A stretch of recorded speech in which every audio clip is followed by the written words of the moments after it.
미국 국방부가 긴급 회의를 열었습니다. 지금 이란 전쟁이 문제가 아닙니다. 전투기도 못 쓰고 미사일 생산도 못하게 생겼습니다. 전 세계 90%의 금속 생산 패권을 장악하고 있던 중국. 미국뿐만 아닌 전 세계가 중국의 첨단 산업과 군수 산업의 목줄을 쥐어준 상황이었죠. 그때 아무도 주목하지 않았던 한국 기업 하나에 세계 최대 미국 방산 기업 록히드 마틴이 수조 원을 싸들고 찾아간 것이었는데요. 바로 코리아 징크라고 불리던 한국 회사였죠. 하지만 이것은 시작일 뿐이었습니다.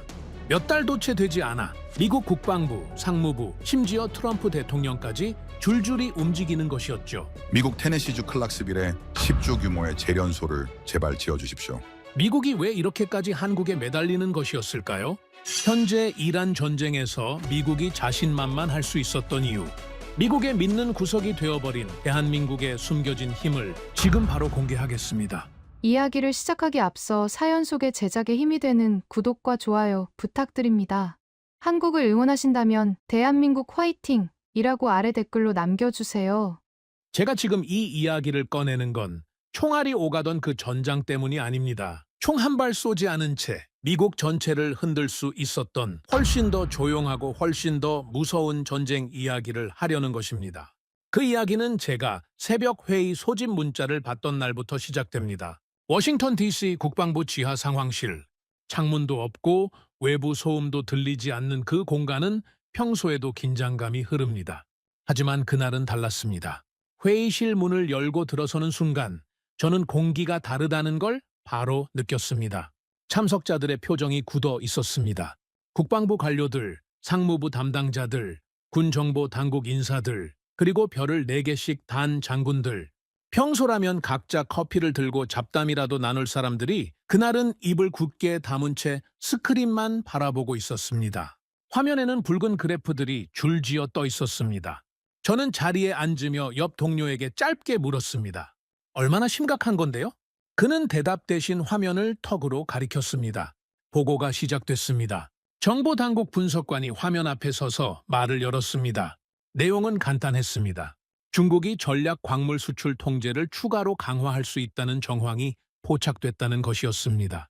화면에 뜬 이름들은 생소하게 들릴 수 있습니다. 안티모니, 게르마늄, 갈륨, 인듐.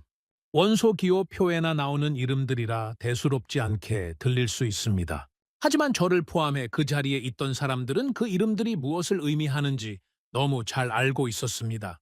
안티모니는 포탄 안정제와 방탄복 합금에 들어갑니다. 게르마늄은 야간 투시경과 위성 센서에 반드시 필요한 금속입니다. 갈륨과 인듐은 전투기 레이더, 정밀 유도 시스템, 차세대 반도체에 쓰입니다. 쉽게 말하자면 이렇습니다. 이 금속들이 끊기면 미군이 자랑하던 첨단 장비 생산이 멈출 수 있다는 뜻이었습니다. 저는 보고서를 천천히 넘기면서 속으로 계산을 시작했습니다. 야간 전투 능력, 정밀 타격 시스템, 군수 보급 물자. 숫자들을 맞춰볼수록 머릿속에서 무언가 단단하게 굳어가는 느낌이 들었습니다. 분석관이 덧붙인 한마디가 회의실을 조용하게 만들었습니다. 현재 대체 공급망이 확보되지 않을 경우 특정 군수 생산 라인은 6개월 내 차질이 불가피합니다. 6개월. 그 숫자가 천장에 박혀 있는 것처럼 느껴졌습니다. 보고는 이어졌습니다. 중동 정세 분석이 화면에 올라왔습니다. 이란과의 긴장이 고조되는 상황이 정리돼 있었습니다. 미국이 그동안 중동에서 자신감을 유지할 수 있었던 핵심 이유 중 하나는 압도적인 첨단 전력이었습니다. 야간 전투에서 상대를 꿰뚫는 열화상 카메라, 수백 킬로미터 밖에서 목표물을 때리는 정밀 유도 미사일, 최전방 병사들이 착용하는 야간 투시 장비, 이 모든 것이 구리, 납, 게르마늄, 인듐 같은 금속들로 만들어집니다. 그런데 그 금속들의 공급선이 흔들린다면 전선에서 총은 있는데 야간에 아무것도 보이지 않는 상황이 올 수도 있다는 이야기였습니다. 저는 주먹을 쥐었습니다. 전쟁은 중동에서 벌어지는데 그 전쟁의 목줄은 베이징이 쥐고 있다는 역설. 그 생각이 머릿속에서 떠나질 않았습니다. 회의 중반, 정보당국 인사가 자리에서 일어났습니다. 그는 중국의 전략을 설명하기 시작했습니다. 중국은 지금 단순히 광물을 파는 나라가 아닙니다. 광물을 무기처럼 다루는 나라가 됐습니다. 세계의 많은 사람들은 이 전쟁을 반도체 전쟁이나 배터리 경쟁으로만 봤습니다. 하지만 더 깊은 곳에는 전혀 다른 구조가 있었습니다. 전 세계 전략 광물의 채굴은 여러 나라에 분산돼 있습니다. 아프리카에도, 남미에도, 호주에도, 캐나다에도 광물은 있습니다. 문제는 채굴이 아니었습니다. 원광을 고순도 금속으로 정제하는 기술과 시설, 그것이 문제였습니다. 그리고 그 정제 능력의 절대 다수를 중국이 쥐고 있었습니다. 광산에서 캐낸 흙덩어리를 첨단 산업에 쓸 수 있는 순수 금속으로 바꾸는 공정. 그 공정 없이는 광산이 있어도 의미가 없습니다. 중국은 그 사실을 알고 있었고 수십 년에 걸쳐 그 능력을 키워왔습니다. 그 결과 세계는 광물을 채굴하고 중국에 보내서 정제받아오는 구조에 익숙해졌습니다. 지금 중국은 그 공정을 조이기 시작한 것입니다. 화면에 원소 기호들이 하나씩 떠올랐습니다. 안티모니, 게르마늄, 인디움, 갈륨. 저는 그 기호들을 바라보며 처음으로 실감했습니다. 미사일이 아니라 원소 기호가 미국을 겨누고 있다는 사실을. 회의실 분위기는 점점 날이 서기 시작했습니다. 누군가는 호주를 대안으로 제시했고, 누군가는 캐나다 광산을 언급했고, 누군가는 국내 비축분을 늘리자고 말했습니다. 저는 그 제안들을 들으면서 조용히 손을 들었습니다. 광산만으로는 안 됩니다. 문제는 정제입니다. 호주에 광물이 있어도 그 광물을 고순도, 금속으로 뽑아낼 공장이 없으면 의미가 없습니다. 미국 안에도 히토류와 광물 매장지는 있습니다. 하지만 실제로 첨단 군수품에 쓸 수 있는 수준으로 정제할 수 있는 시설은 거의 사라진 지 오래입니다. 환경 규제와 비용 문제로 수십 년 전에 대부분 문을 닫았습니다. 그 사실이 회의실 전체에 서서히 퍼지기 시작했습니다. 자신만만하던 관료들의 표정이 조금씩 굳어가는 걸 저는 지켜봤습니다. 별 넷달린 장군이 낮은 목소리로 말했습니다. 설마 이제 동맹국 공장 하나에 매달려야 한다는 말은 아니겠지. 저는 그 말에 반박할 수 없었습니다. 아직 저도 믿기지 않았기 때문입니다. 회의가 막바지에 이를 무렵이었습니다.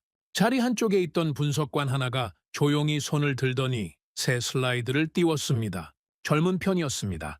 계급도 높지 않았습니다. 하지만 그가 바꾼 화면이 그날 회의의 흐름을 완전히 뒤집었습니다. 화면에 나타난 회사 이름, 코리아 징크. 회의실에 잠깐 침묵이 흘렀습니다. 그리고 곧 웃음이 터졌습니다. 아연 회사요? 지금 농담합니까? 저도 솔직히 말하면 처음에는 그 반응에 동조할 뻔했습니다. 하지만 분석관은 흔들리지 않고 보고서를 펼쳐가기 시작했습니다. 금 생산, 은 생산, 안티모니, 인디움, 게르마늄 공급, 슬래그에서 20종 이상의 금속 회수, 숫자가 쌓이면서 회의실의 웃음이 멈추기 시작했습니다. 저는 보고서 마지막 문장에서 손을 멈췄습니다. 중국 오해 지역에서 전략 광물을 이 수준으로 안정 생산할 수 있는 곳은 극소수라는 평가. 그리고 바로 다음 줄. 이 회사의 시작은 한국전쟁 직후 서울 남대문에서 고물을 팔던 2명의 피란민이었습니다. 저는 그 문장을 2번 읽었습니다. 회의실 안에 무거운 침묵이 내려앉았습니다. 저는 그 순간 한국이라는 나라를 완전히 다른 눈으로 보기 시작했습니다. 회의실을 나서는 길에 저는 보고서를 가방에 넣었습니다. 평소라면 그걸로 끝이었을 겁니다. 업무상 검토해야 할 보고서들은 매일 수십 건씩 올라오고 대부분은 검토가 끝나면 파일 서랍 속으로 들어갑니다. 하지만 그날 밤은 달랐습니다. 저는 사무실로 돌아와 혼자 코리아 징크 관련 자료를 처음부터 다시 펼쳤습니다. 처음에는 보조 공급망 후보 중 하나로 접근했습니다. 하지만 자료를 읽으면 읽을수록 무언가 이상했습니다. 숫자들이 맞지 않았습니다. 아연 회사라면 아연만 만들어야 합니다. 그런데 이 회사가 생산하는 품목들의 목록은 보기에 따라서는 광물 종합 생산 기지에 더 가까웠습니다. 저는 자료를 더 파고들기로 했습니다. 처음 이해하기 어려웠던 건 공정 구조였습니다. 일반적인 재련 회사를 생각해보면 이렇습니다. 광석을 받아서 원하는 금속을 뽑고 나머지는 폐기물로 처리합니다. 아연 재련 회사라면 아연을 뽑고 나머지는 슬래그라는 이름으로 버립니다. 이 구조는 업계 상식이었습니다. 그런데 코리아 징크는 달랐습니다. 아연을 뽑고 나면 납이 나옵니다. 납을 뽑고 나면 구리가 나옵니다. 구리 공정이 끝나면 금과 은이 나옵니다. 그리고 그 이후에도 공정은 멈추지 않습니다. 안티모니, 인디움, 게르마늄. 저는 그 목록을 보며 잠시 멈췄습니다. 이 금속들의 이름을 저는 군수 공급망 보고서에서 매일 보고 있었습니다. 야간 투시경의 핵심 원료, 위성 태양 전지에 들어가는 소재, 정밀 유도 체계의 핵심 부품. 그런데 그것들이 아연 재련 공정의 부산물로 나온다는 이야기였습니다. 저는 자료를 다시 훑었습니다. 이 회사는 한 공정의 폐기물이 다음 공정의 원료가 되는 구조로 설계돼 있었습니다. 마치 공장 전체가 하나의 거대한 순환 고리처럼 맞물려 있었습니다. 저는 이 구조가 단순한 기술 효율의 문제가 아니라는 걸 느끼기 시작했습니다. 공급망 관점에서 봤을 때 이건 완전히 다른 이야기였습니다. 자료 중에서 가장 눈길을 끈 부분은 헤마타이트 공정이라는 기술이었습니다. 재련 공정에서 가장 골치 아픈 문제 중 하나는 철입니다. 광석 안에는 아연과 함께 철이 섞여 있는데 이 철을 제거하는 과정에서 많은 양의 유해 폐기물이 생겨납니다. 업계에서 오랫동안 쓰던 방식은 자로사이트 공정입니다. 철을 제거할 수 있지만 독성 폐기물이 대량 발생하고 환경 문제로 허가를 받기 어려운 방식입니다. 그리고 이 방식은 아연 회수율에도 한계가 있습니다. 코리아 징크는 독자 기술로 다른 길을 만들었습니다. 헤마타이트 방식으로 철을 분리하면서 아연 회수율을 99%까지 끌어올렸습니다. 저는 이 숫자를 보며 바로 이해했습니다. 회수율이 높아지면 폐기물이 줄어들 뿐 아니라 동시에 진행되는 다른 금속 회수 공정의 수율도 함께 올라갑니다. 즉, 이 기술은 단순히 아연을 더 많이 만드는 게 아니라 전략 광물을 더 많이 회수하는 구조적인 기반이 됩니다. 저는 자료를 덮고 의자의 등을 기댔습니다. 광산이 없어도 이 기술 하나만 있으면 전략 광물을 안정적으로 공급할 수 있다는 이야기였습니다. 그 생각이 천천히 머릿속에서 자리를 잡아가기 시작했습니다. 그 다음으로 제가 들여다본 건 중국이 어떻게 세계 공급망을 장악했는지에 관한 자료였습니다. 많은 사람들이 중국을 자원 강국으로 알고 있습니다. 히토류, 텅스텐, 몰리브덴 등 여러 광물의 주요 생산국이라는 이미지가 강합니다. 하지만 제가 분석한 자료를 보면 이야기가 조금 다릅니다. 전략 광물의 매장지는 중국만이 아닙니다. 실제로 상당수 전략 광물은 아프리카, 남미, 동남아시아에도 넓게 분포돼 있습니다. 중국이 장악한 건 채굴이 아니었습니다. 정제였습니다. 광물을 캐내는 것과 그것을 첨단 산업에 쓸 수 있는 순수 금속으로 변환하는 것은 완전히 다른 기술입니다. 중국은 수십 년에 걸쳐 세계 각지에서 원광을 사들이고 자국 내 정제시설에서 처리해 다시 세계에 공급하는 구조를 만들었습니다. 이 구조 덕분에 세계 여러 나라는 자기 나라 광산에서 캔 광물을 중국에 보내고 그것이 정제돼서 다시 수입되는 상황에 익숙해졌습니다. 그게 수십 년간 유지된 패턴이었습니다. 그리고 지금 중국은 그 구조 위에서 수출 허가를 무기처럼 다루기 시작했습니다. 저는 자료를 보며 가슴속에서 무거운 것이 내려앉는 기분을 느꼈습니다. 미국이 믿었던 것들이 사실은 중국의 허가서 위에 서 있었습니다. 그리고 코리아 징크는 그 구조 밖에서 이 공정을 완성한 거의 유일한 기업 중 하나였습니다. 밤이 깊어지면서 저는 회사 역사 자료를 읽기 시작했습니다. 그 안에서 저는 처음 본 이름 두 개를 마주했습니다. 장병희, 최기호. 두 사람 모두 한국 북부에서 내려온 피란민이었습니다. 전쟁이 끝나고 폐허가 된 서울에서. 두 사람은 남대문 시장. 한쪽에서 탄피와 고철을 모아 파는 일을 시작했습니다. 단비. 전쟁이 남긴 쇠붙이에서 금속을 회수해 팔던 사람들이었습니다. 지금 생각해보면 그게 시작이었습니다. 버려진 것에서 가치를 찾아내는 일. 그 두 사람은 이후 작은 광산을 인수했고 재련소를 세웠고 찌꺼기에서 금속을 뽑는 기술에 수십 년을 쏟아붓습니다. 저는 자료를 읽으며 잠시 멈췄습니다.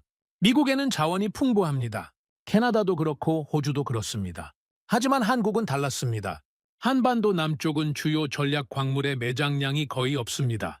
그렇기 때문에 이 나라는 다른 방향을 선택했습니다. 버려지는 것 안에서 금속을 찾아내는 기술. 그 집요함이 수십 년을 지나 지금의 코리아 징크를 만들었습니다. 저는 자료를 덮으며 조용히 중얼거렸습니다. 전쟁 피란민 두 명이 시작한 회사가 이런 데까지 왔다고. 그 밤 처음으로 한국이 제게 완전히 다른 나라처럼 느껴지기 시작했습니다. 자원이 없어서 기술을 만든 나라. 그 나라의 한 기업이 자원 전쟁의 한복판에서 아무도 예상하지 못한 위치에 서 있었습니다. 그 밤 이후 저는 잠을 제대로 자지 못했습니다.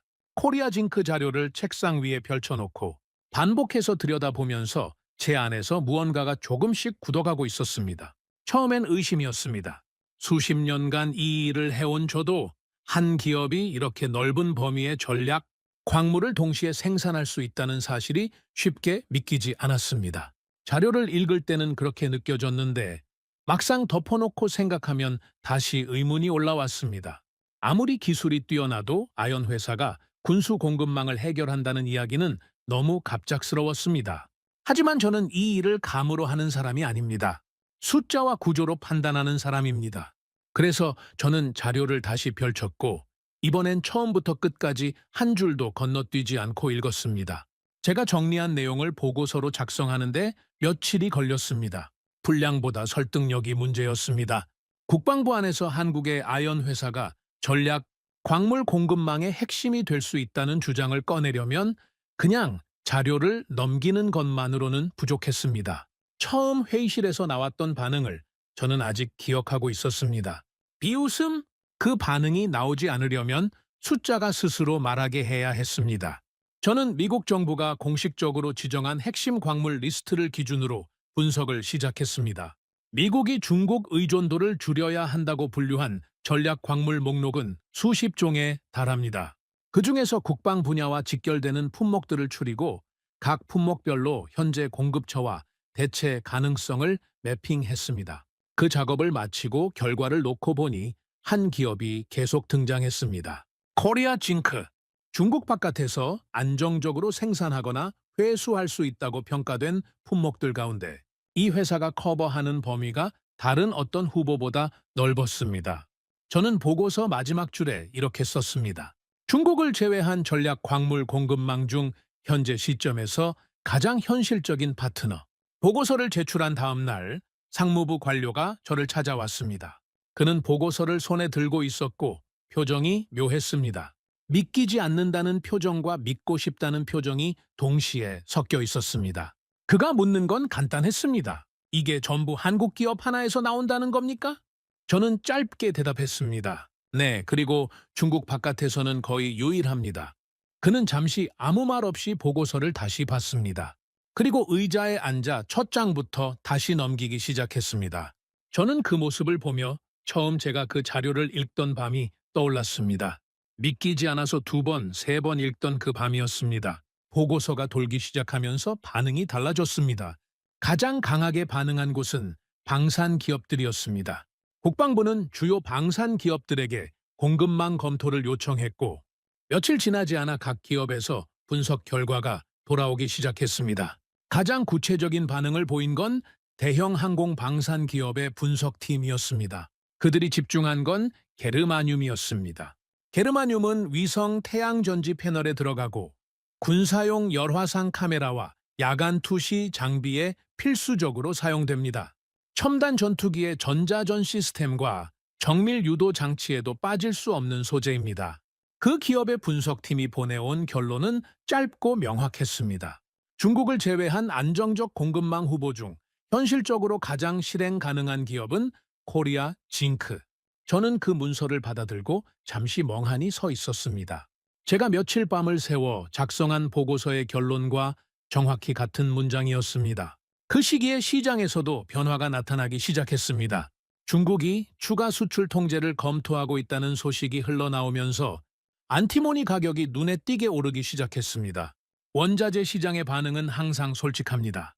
말보다 빠르고 보고서보다 정직합니다. 안티모니 가격 곡선이 화면에서 가파르게 올라가는 걸 보며 저는 생각했습니다. 이건 이미 시작됐습니다. 중국은 단지 가능성을 내비친 것만으로도 세계 시장을 흔들고 있었습니다. 실제 수출 통제가 시행되면 어떻게 될지는 굳이 계산할 필요가 없었습니다. 국방부 내부 분위기도 바뀌기 시작했습니다. 처음 회의에서 코리아 징크, 보고서에 비웃음을 보냈던 사람들이 이제 조용히 자료를 요청하기 시작했습니다. 별 넷 달린 장군이 저에게 직접 물었습니다. 한국 회사가 정말 이걸 할 수 있나? 저는 흔들리지 않고 말했습니다. 이미 하고 있습니다. 그 이후 몇 주간은 바빴습니다. 외교 채널과 산업 채널이 동시에 움직이기 시작했습니다. 한국 정부와의 비공식 접촉이 시작됐고 코리아 징크 경영진에 대한 정보 수집도 본격화됐습니다. 저에게 전달된 자료 중에는 당시 고려아연 경영을 이끌고 있는 최 씨 집안 3세 경영인에 대한 분석 내용이 담겨 있었습니다. 그는 기존의 아연 중심 사업에서 벗어나 새로운 방향을 추진하고 있었습니다. 2차 전지 소재, 자원 순환, 신재생 에너지. 그가 이 전략에 붙인 이름은 따로 있었지만 내용의 핵심은 간단했습니다. 재련 기술을 기반으로 에너지와 소재 산업 전체를 연결하겠다는 구상이었습니다. 저는 그 전략 구상을 읽으며 생각했습니다. 이 방향과 미국의 공급망 재편 계획은 겹치는 부분이 많았습니다. 미국이 원하는 건 탈중국 공급망이었고 이 회사가 가려는 방향은 그 구조 안에서 핵심 위치를 차지할 수 있는 길이었습니다. 서로 필요한 것들이 맞아떨어지는 구조였습니다. 결국 결정이 내려졌습니다. 자료 검토만으로는 부족하다는 판단이었습니다. 직접 현장을 봐야 한다는 것이었습니다. 저는 한국 방문팀에 포함됐습니다. 목적지는 울산 온산 재련소였습니다. 비행기 티켓을 받아들고 저는 잠시 멈췄습니다. 아연 공장을 보러 한국까지 가게 될 줄은 정말 몰랐습니다. 하지만 제 직감은 그때 이미 말하고 있었습니다. 이건 단순한 공장 방문이 아닐 것이라는 것을 저는 짐을 싸며 생각했습니다. 제가 오랫동안 분석해온 숫자들이 실제 현장에서 어떤 모습으로 살아 움직이는지 그걸 이제 눈으로 확인할 시간이 됐습니다. 한국에 도착했을 때 첫인상은 평범했습니다.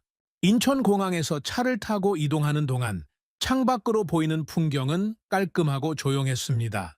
저는 속으로 솔직히 생각했습니다. 여기에 정말 우리가 찾던 답이 있을까?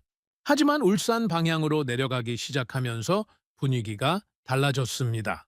도시를 지나 산업지대로 접어드는 순간 창밖의 풍경이 바뀌기 시작했습니다.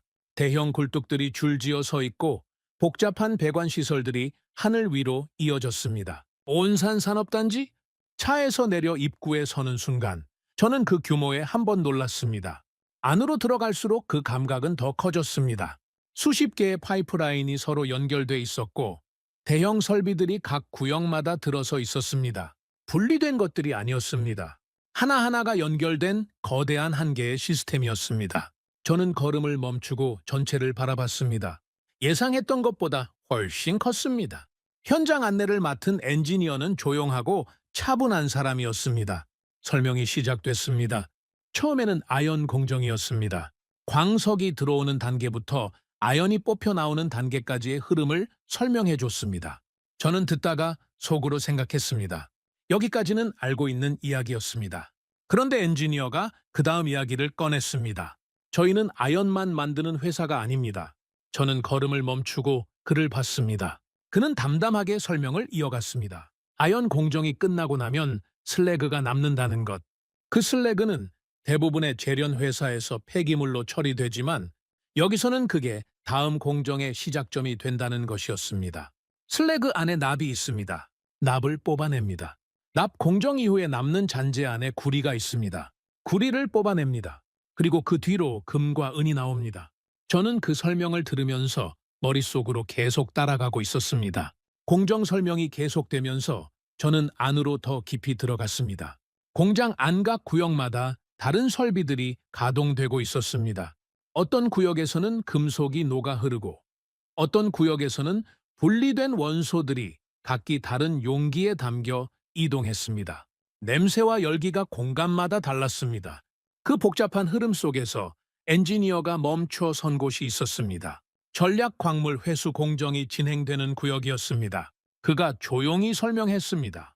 여기서 안티모니가 나옵니다. 여기서 인듐이 나옵니다. 여기서 게르마늄이 회수됩니다. 저는 그 이름들이 하나씩 나올 때마다 가슴 속에서 무언가가 빠르게 반응했습니다.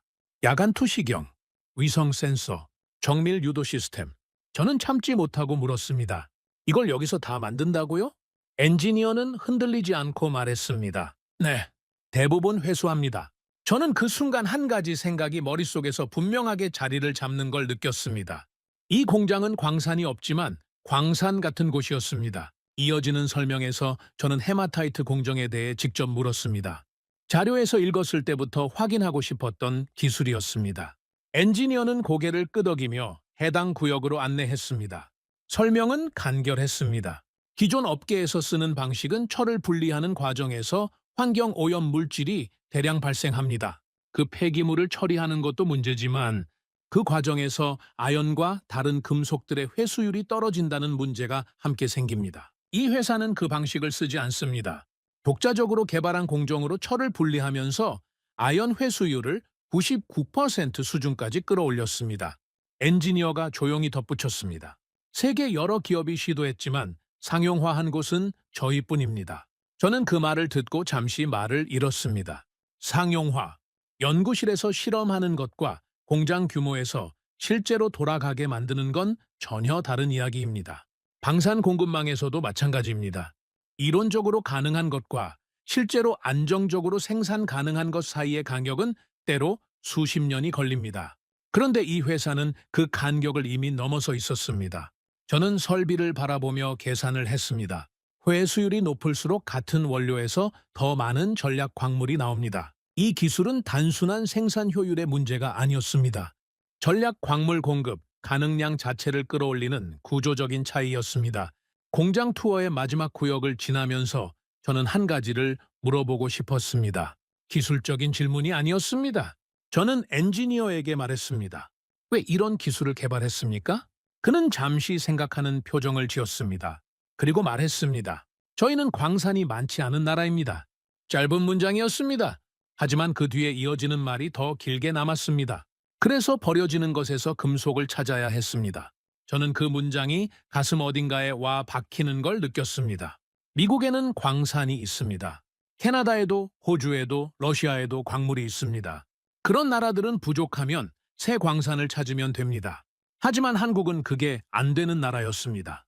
광물이 없으니 버려지는 것 안에서 광물을 찾아야 했고 그 필요가 수십 년의 기술 개발로 이어졌습니다.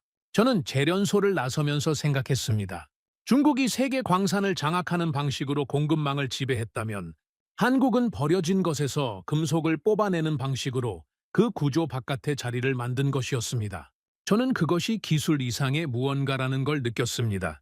불리한 조건 위에서 수십 년을 버텨낸 집요함, 그리고 그 집요함이 지금 이 순간 미국이 찾던 공급망 돌파구의 핵심이 되고 있었습니다.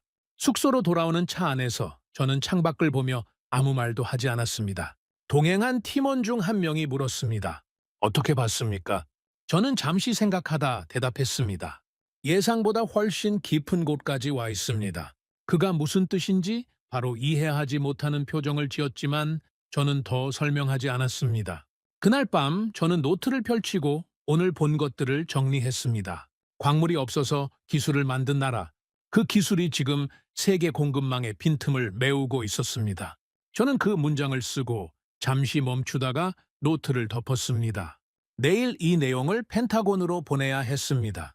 한국에서 돌아온 다음 날, 저는 책상 위에 새로 요청한 자료를 펼쳤습니다. 온산 재련소를 직접 눈으로 봤지만 현장 감각과 데이터는 다릅니다. 저는 군수 공급망 전문가로 23년을 살아온 사람입니다. 눈으로 보고 감탄하는 것과 숫자로 검증하는 것은 완전히 다른 과정입니다. 저는 회사 생산 실적 데이터부터 시작했습니다. 처음 눈에 들어온 숫자는 금이었습니다. 연간 약 7톤. 저는 그 숫자를 보고 잠시 멈췄습니다. 광산에서 금을 캐는 회사들의 연간 생산량과 비교해봐도 결코 작은 양이 아니었습니다. 그런데 이 회사는 금광을 운영하지 않습니다. 광석과 재련 부산물에서 금을 회수하는 방식이었습니다. 그 다음 숫자가 저를 더 놀라게 했습니다. 은 약 2,000톤. 저는 그 숫자를 2번 확인했습니다. 2,000톤이라는 양은 세계 최상위 수준의 은 생산량입니다. 전 세계에서 이 정도 양의 은을 안정적으로 생산하는 기업은 손에 꼽힙니다. 그런데 회사 이름에는 아연이 붙어 있었습니다. 저는 자료를 내려놓고 잠시 천장을 바라봤습니다. 이 회사를 아연 회사라고 부르는 건 어떤 의미에서는 정확하지 않은 표현이었습니다. 매출 구조 자료로 넘어갔습니다. 저는 이 부분에서 가장 큰 반전을 만났습니다. 아연 관련 매출이 차지하는 비중은 전체의 약 4분의 1 수준이었습니다. 나머지는 금, 은, 그리고 여러 전략 광물과 관련 소재들이 채우고 있었습니다. 특히 금 매출이 전체에서 차지하는 비중이 아연보다 높다는 사실이 눈길을 끌었습니다. 아연 회사인데 아연보다 금 매출이 크다는 구조. 저는 그 구조를 보며 이 회사가 얼마나 독특한 사업 모델 위에 서 있는지 이해하기 시작했습니다. 일반적인 금속 회사는 한 가지 금속 가격에 크게 흔들립니다. 아연 가격이 떨어지면 아연 회사는 힘들어집니다. 구리 가격이 내려가면 구리 회사는 어려워집니다. 하지만 이 회사는 달랐습니다. 경기가 좋을 때는 산업용 금속인 아연과 구리로 수익이 납니다. 경기가 흔들리고 금융 불안이 커질 때는 금과 은 가격이 올라가면서 수익을 받쳐줍니다.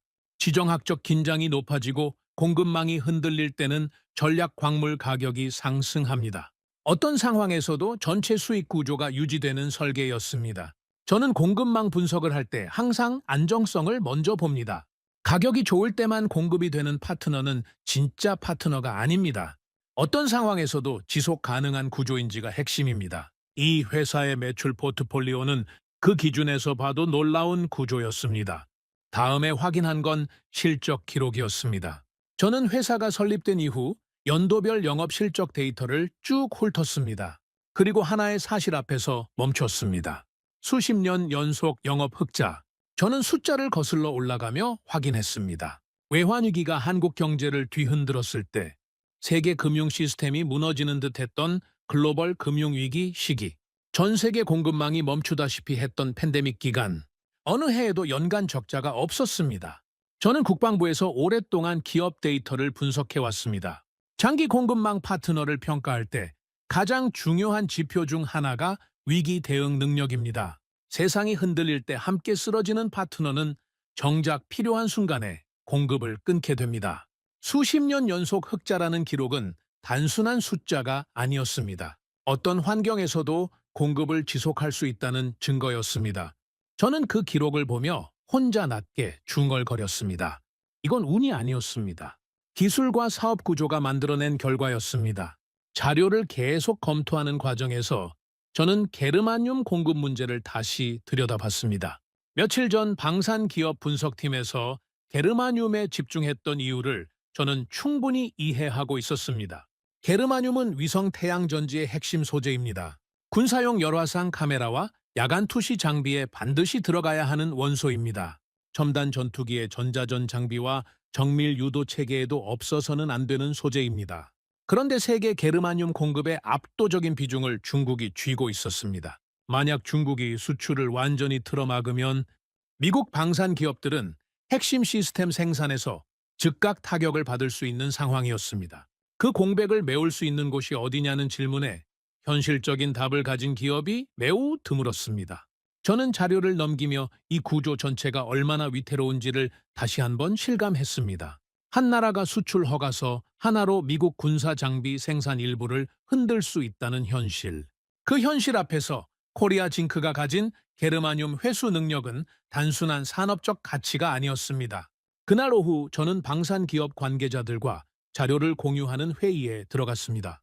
분위기는 처음 예상과 달리 빠르게 달아올랐습니다. 항공 방산 분야 대기업 관계자가 말했습니다. 이 공급망을 확보할 수 있다면 우리 생산 계획 자체를 다시 설계할 수 있습니다.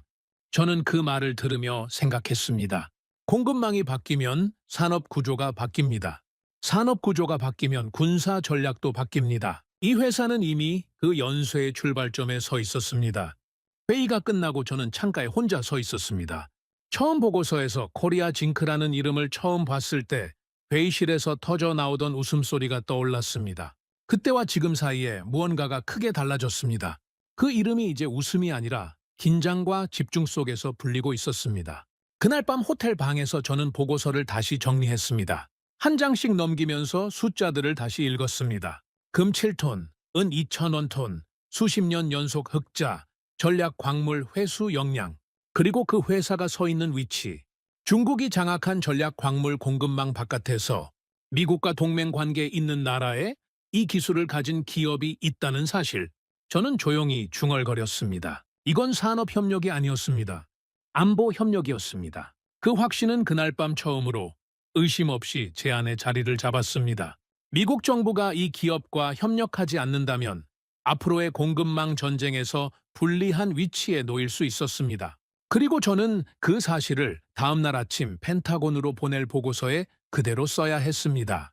제가 보고서를 제출하고 며칠이 지나지 않아 시장에서 큰 움직임이 나타났습니다. 중국 정부가 전략 광물 수출 통제를 추가로 강화한다는 공식 발표가 나온 것입니다. 발표 자체는 짧았습니다. 하지만 시장의 반응은 즉각적이었습니다. 안티모니 가격이 단기간에 급격하게 올랐습니다. 게르마늄 관련 소재 가격도 흔들리기 시작했습니다. 글로벌 기업들이 공급 확보 경쟁에 뛰어들었습니다. 저는 가격 그래프가 화면에서 가파르게 올라가는 걸 보며 생각했습니다. 중국은 발표 하나만으로 세계 시장을 움직였습니다. 실제 수출이 막힌 게 아니었습니다. 막힐 수 있다는 신호만 보냈을 뿐인데 시장은 그 신호에 즉각 반응했습니다. 이게 바로 자원 무기화의 힘이었습니다. 총을 쏘지 않아도 됩니다. 반가쇠에 손을 얹는 것만으로도 상대를 흔들 수 있습니다. 국방부 내부 보고서가 빠르게 업데이트됐습니다. 안티모니와 게르마늄 공급이 장기적으로 부족해질 경우 군수 장비, 생산 일부 분야에서 차질이 생길 수 있다는 내용이 다시 정리됐습니다. 포탄 안정제에 쓰이는 안티모니, 방탄합금에 들어가는 비스무트, 야간 전투 장비에 필수적인 게르마늄, 이 품목들이 끊기는 상황은 단순한 생산 차질이 아니었습니다. 전장에서 병사들이 야간에 아무것도 보지 못하는 상황, 정밀 유도 장치가 작동하지 않는 상황으로 이어질 수 있었습니다. 펜타곤 회의실에서 한 장군이 말했습니다. 이건 시장 문제가 아닙니다. 군사 대비 태세의 문제입니다. 저는 그 말을 들으며 조용히 생각했습니다. 제가 처음 이 문제를 꺼냈을 때는 공급망 분석 보고서 하나였습니다. 그것이 이제 군사 전략 논의의 핵심 안건이 되어 있었습니다. 중국의 발표 이후 미국 정부 내부 분위기는 눈에 띄게 달라졌습니다. 처음 코리아 징크 보고서가 올라왔을 때 비웃거나 회의적이던 인사들이 이제는 다른 표정으로 관련 자료를 요청하기 시작했습니다. 현실이 이론을 따라잡은 것이었습니다. 시장 데이터가 보고서의 주장을 뒷받침해 줬고 중국의 발표가 경고의 실체를 확인시켜 줬습니다. 국방부와 상무부가 함께 미국 핵심 광물 리스트를 재검토했습니다. 수십 종의 전략 광물 목록 중에서 중국 의존도가 극히 높은 품목들을 추렸고 각 품목별로 현실적인 대체 공급처를 다시 평가했습니다. 그 분석 결과에서도 코리아 징크는 계속 등장했습니다. 중국 바깥에서 해당 품목들을 생산하거나 회수할 수 있는 기업 목록에서 가장 넓은 범위를 커버하고 있었습니다. 저는 그 분석 결과를 보며 생각했습니다. 우리가 찾던 공급망이 이미 존재했습니다. 단지 우리가 아직 제대로 연결하지 못했을 뿐이었습니다. 그때부터 논의가 빠르게 구체화됐습니다. 단순한 구매 계약이 아닌 장기적인 생산 기반 구축 방향으로 이야기가 흘러가기 시작했습니다. 회의에서 나온 핵심 개념은 하나였습니다. 미국 내에 새로운 재련 시설을 짓는 것.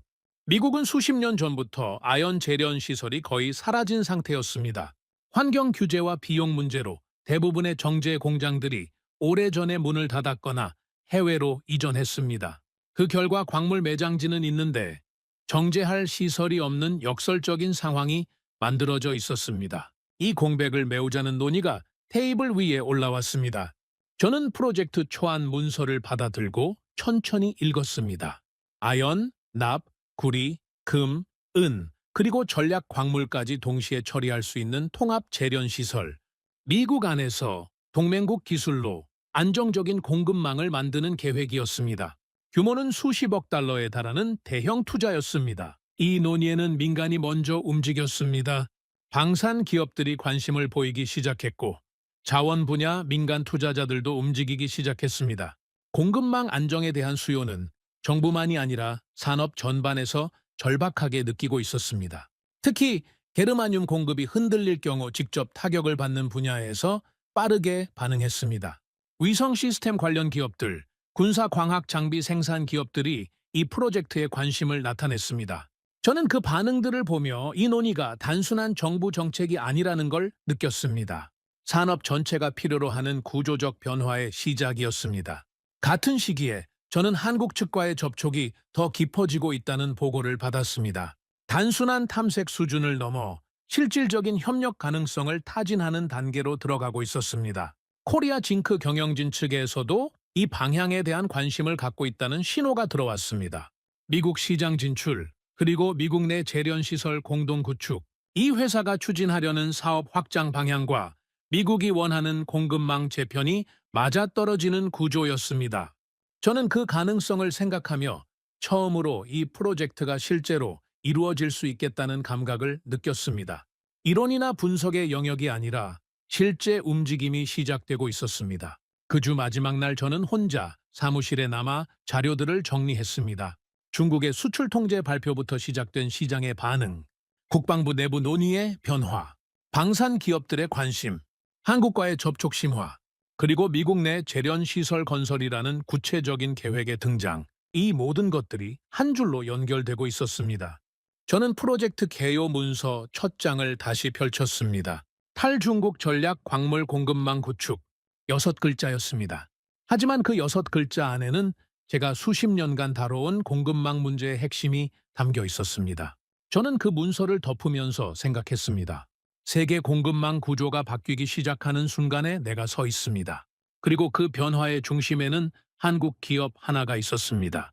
아연 회사라고 불렸지만 아연 회사가 아닌 그 회사가, 프로젝트가 공식 검토 단계에 들어가면서 저는 워싱턴에서 열린 고위급 회의에 참석했습니다. 회의실 안에는 국방부, 상무부, 에너지부, 그리고 민간 방산 기업 관계자들이 함께 자리했습니다. 테이블 위에는 두꺼운 문서 묶음이 놓여 있었습니다. 저는 그 문서의 첫 장을 넘기는 순간 잠시 멈췄습니다. 투자 규모가 적혀 있었습니다. 수십억 달러. 저는 숫자를 보며 생각했습니다. 이건 단순한 산업 프로젝트가 아니었습니다. 국가 안보 전략의 일부로 설계된 계획이었습니다. 미국 정부, 민간 기업, 그리고 한국의 코리아 징크가 참여하는 구조, 세 축이 하나의 목표를 향해 움직이는 그림이었습니다. 저는 그 구조를 보며 처음으로 이 일이 현실이 되고 있다는 걸 느꼈습니다. 회의에서 가장 오래 논의된 내용은 미국 내 재련소 건설 계획이었습니다. 담당자가 설명했습니다. 미국은 수십 년 전부터 국내 아연 재련 시설을 거의 잃어버렸습니다. 환경 규제가 강화되고 인건비가 오르면서 대부분의 재련 공장들이 다른 나라로 떠났습니다. 그 결과 지금 미국 안에는 광물 매장지가 있어도 그것을 첨단 산업에 쓸 수 있는 순수 금속으로 정제할 수 있는 시설이 턱없이 부족한 상태였습니다. 저는 그 설명을 들으며 다시 한번 생각했습니다. 공급망의 약점은 항상 가장 예상하지 못한 곳에서 드러납니다. 광산이 없어서 문제가 되는 게 아니었습니다. 정제시설이 없어서 문제가 된 것이었습니다. 그리고 그 공백을 메우기 위해 지금 이 자리에서 논의가 이루어지고 있었습니다. 계획은 구체적이었습니다. 미국 남동부의 테네시주에 통합 재련 시설을 건설하는 것이었습니다. 단순히 아연만 처리하는 공장이 아니었습니다. 아연, 납, 구리, 금, 은, 그리고 안티모니와 게르마늄 같은 전략 광물까지 동시에 생산할 수 있는 복합시설이었습니다. 온산 재련소에서 직접 확인한 그 공정 구조를 미국 땅에 그대로 옮겨오는 계획이었습니다. 국방부가 이 프로젝트에 직접 참여한다는 사실이 논의되면서 회의실 분위기가 달라졌습니다. 국방부의 참여는 단순한 자금 지원이 아니었습니다. 이 시설에서 생산되는 전략 광물의 일정 비율을 군수 목적으로 우선 확보하는 구조를 만드는 것이었습니다. 즉 시설 자체가 미국 군수 공급망의 일부가 되는 것이었습니다. 저는 그 구조를 이해하면서 이 프로젝트가 얼마나 큰 의미를 갖는지 다시 한번 정리됐습니다. 중국이 수출을 통제해도 미국 안에서 전략 광물을 생산할 수 있는 시설이 생기는 것이었습니다. 그게 이 프로젝트의 핵심이었습니다. 국방부 관계자가 말했습니다. 이건 경제 프로젝트가 아닙니다. 군사 전략입니다. 저는 그 말이 정확하다고 생각했습니다. 방산 기업들의 반응도 빠르게 이어졌습니다. 게르마늄 공급 문제에 가장 민감한 기업들이 먼저 움직였습니다. 위성 시스템과 정밀 센서 분야에서 게르마늄은 대체제가 없는 소재였습니다. 지금까지는 중국 공급에 의존하거나 소량의 재고를 쌓아두는 방식으로 버텨왔지만 그게 언제까지 가능할지 아무도 장담하지 못했습니다. 항공 방산 분야의 한 관계자가 회의에서 말했습니다. 공급망이 안정되면 우리는 장비 생산 계획을 완전히 다시 설계할 수 있습니다. 저는 그 말을 들으며 이 프로젝트가 미국 방산산업 구조 전체에 파급 효과를 줄 수 있다는 걸 느꼈습니다. 한 회사와의 협력이 시작점이 되어 군수 생산 계획 전체가 달라질 수 있었습니다. 그 연쇄의 규모가 테이블 위에 놓인 숫자보다 훨씬 클 수 있었습니다. 회의가 길어지면서 저는 잠시 자리에서 일어나 복도로 나갔습니다. 창밖으로 워싱턴의 하늘이 보였습니다. 저는 그 자리에 서서 처음 코리아 징크 보고서가 화면에 올라오던 순간을 떠올렸습니다. 회의실 뒤편에서 흘러나오던 웃음소리, 아연 회사를 진지하게 볼 수 있겠냐는 표정들. 그때 저도 반박하지 못했습니다. 아직 확신이 없었기 때문이었습니다. 그런데 지금 그 회사와 수십억 달러 규모의 협력 프로젝트를 논의하는 회의실에 앉아 있었습니다. 미국 정부, 국방부, 방산 기업들이 모두 같은 방향을 바라보고 있었습니다. 저는 그 변화가 얼마나 빠르게 일어났는지 생각했습니다. 중국이 반가쇠를 당긴 것이 아니라 반가쇠에 손을 얹은 것만으로 미국 전체가 다른 길을 찾기 시작했습니다. 그리고 그 길의 출발점에 한국 기업이 있었습니다. 저는 다시 회의실 안으로 들어갔습니다. 프로젝트 이름이 정해졌습니다. 크루서블 프로젝트. 도간이라는 뜻이었습니다. 여러 금속을 녹여 합치는 도가니처럼 여러 나라의 기술과 자원이 하나의 공급망 안에서 합쳐진다는 의미였습니다. 저는 그 이름을 듣고 잠시 생각했습니다. 이름이 나쁘지 않았습니다. 도가니는 불순물을 태워 없애고 순수한 금속만 남기는 곳입니다. 그 과정이 지금 미국이 공급망에서 하려는 일과 정확히 겹쳤습니다. 중국 의존도라는 불순물을 태워 없애고 동맹 기반의 안정적인 공급망만 남기는 것. 크루서블. 저는 그 이름을 마음속에 새겼습니다. 회의가 끝나고 저는 차를 타고 국방부로 돌아오는 길에 생각했습니다. 이 프로젝트가 실제로 완성된다면 무엇이 달라질까? 중국이 수출 통제를 발표해도 미국은 자국 내에서 핵심 전략 광물을 생산할 수 있게 됩니다. 군수 장비 생산이 베이징의 허가서에 의존하지 않아도 됩니다. 그리고 그 구조 위에서 동맹국들도 함께 안정적인 공급망을 공유할 수 있습니다. 저는 그 가능성이 단순한 프로젝트의 성공을 넘어서는 의미를 갖는다고 생각했습니다. 세계 공급망의 패권이 중국 한 곳에 집중된 구조에 처음으로 균열이 생기는 것이었습니다. 그리고 그 균열의 시작점은 총이나 미사일이 아니었습니다. 아연 재련 기술을 가진 한국 기업 하나였습니다. 크루서블 프로젝트 논의가 진행되는 동안 저는 코리아 징크 내부에서 흘러나오는 소식에 계속 주목하고 있었습니다. 미국 입장에서 이 기업은 전략 파트너였습니다. 파트너의 내부 상황은 협력 가능성과 직결되는 문제였습니다. 그런데 들어오는 정보들이 예상과 달랐습니다. 회사 내부에서 갈등이 커지고 있다는 내용이었습니다. 저는 관련 자료를 요청했고 며칠 안에 두꺼운 분석 보고서가 올라왔습니다. 보고서 첫 줄에 적혀 있는 문장을 읽으며 저는 잠시 멈췄습니다. 75년 동업의 균열. 코리아 징크의 역사를 들여다보면 이 회사는 처음부터 두 가문이 함께 만든 기업이었습니다. 한국전쟁 직후 서울에서 만난 두 피란민 장병희와 최기호. 두 사람은 같은 고향 출신이었고 같이 고물을 팔다가 같이 광산을 인수하고 같이 재련소를 세웠습니다. 이후 회사가 커지면서 두 가문은 역할을 나눴습니다. 장씨 가문은 영풍그룹을 이끌었고 최씨 가문은 코리아 징크를 맡았습니다. 이 구조는 수십 년 동안 유지됐습니다. 창업자들이 만든 약속이 3대에 걸쳐 이어진 것이었습니다. 저는 그 이야기를 읽으며 솔직히 놀랐습니다. 75년, 현대 기업 세계에서 이런 관계가 유지된다는 것은 드문 일입니다. 미국 기업들의 역사를 수없이 들여다본 저도 이런 사례를 자주 보지 못했습니다. 그런데 3세대로 경영이 넘어가면서 이 균열이 수면 위로 올라오기 시작했습니다. 최씨 가문 3세 경영인이 회사를 맡으면서 새로운 전략을 추진했습니다. 기존의 아연 중심 사업에서 벗어나 2차 전지 소재, 자원 순환, 신재생 에너지까지 사업 범위를 넓히겠다는 계획이었습니다. 현대차, 한화, LG화학 같은 대기업들과 협력 논의가 이어졌고 외부 자본도 적극적으로 끌어들이기 시작했습니다. 저는 그 전략을 처음 접했을 때 이 방향이 미국의 공급망 재편 계획과 맞아떨어질 수 있다고 봤습니다. 미래 산업을 향한 확장이 결국 미국이 원하는 탈중국 공급망 구조와 겹치기 때문이었습니다. 하지만 문제는 그 과정에서 발생했습니다. 외부 자본이 들어오고 협력이 넓어지면서 두 가문 사이의 지분 균형이 미세하게 흔들리기 시작했습니다. 영풍 측에서는 경영권이 달라질 수 있다는 우려를 갖기 시작했습니다. 그리고 그 우려는 말이 아니라 행동으로 나타났습니다.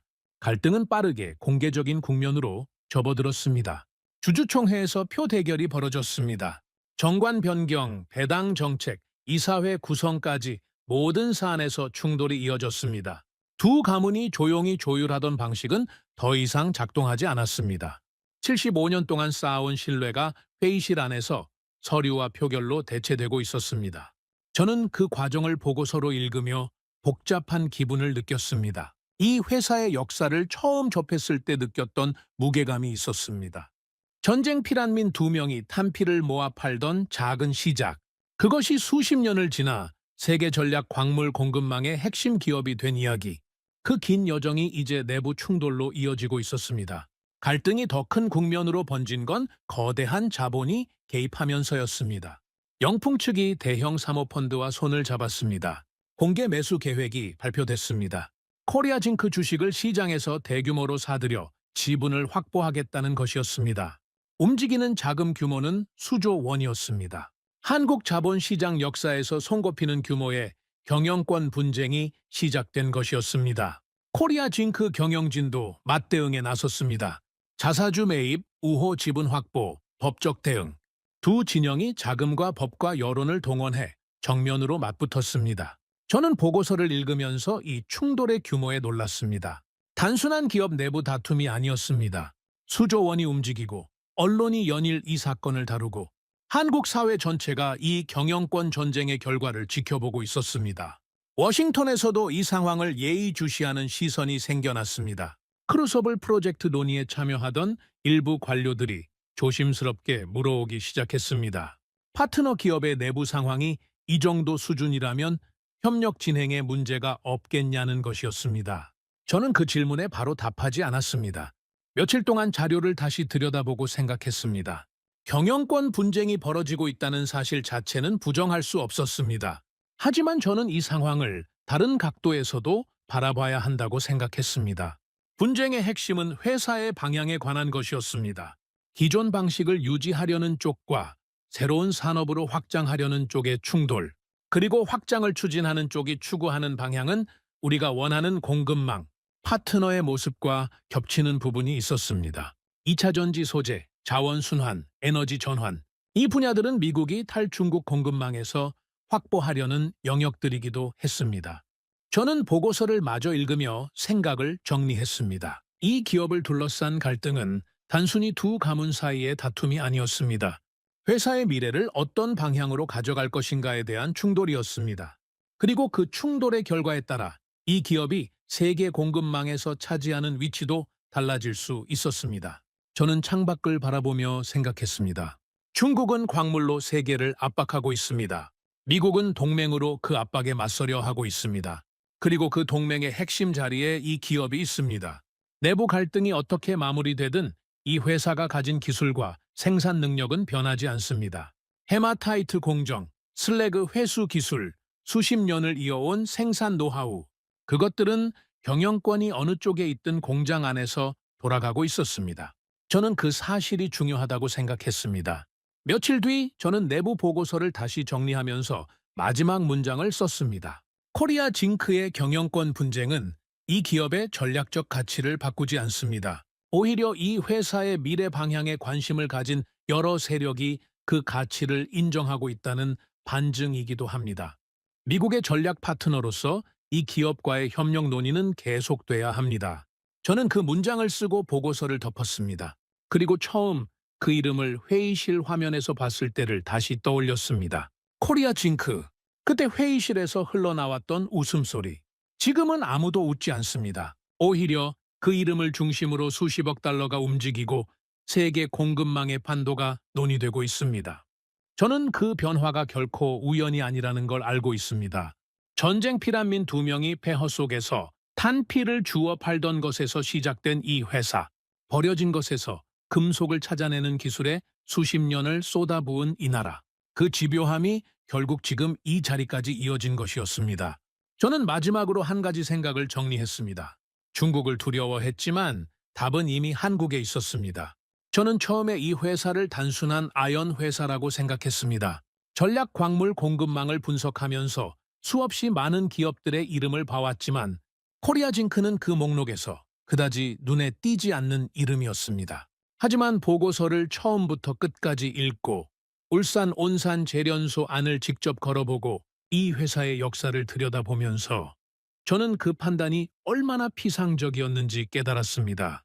전쟁 피난민 2명이 남대문에서 고물을 팔며 시작한 사업이 세계 전략 광물 공급망의 중심에 서 있었습니다. 광산이 없어서 버려진 것에서 금속을 찾는 기술을 개발한 나라. 그 기술이 중국 중심의 공급망 구조 바깥에서 작동하는 거의 유일한 대안 중 하나가 됐습니다. 총성 없는 전쟁이 벌어지는 이 시대에 가장 중요한 무기는 미사일이 아니라 기술이었습니다. 그리고 그 기술을 가진 나라가 한국이었습니다. 저는 지금도 가끔 그날 울산 재련소에서 들었던 말을 떠올립니다. 버려지는 것에서 금속을 찾아야 했습니다. 그 한 문장이 이 나라와 이 기업을 가장 정확하게 설명해 줬습니다.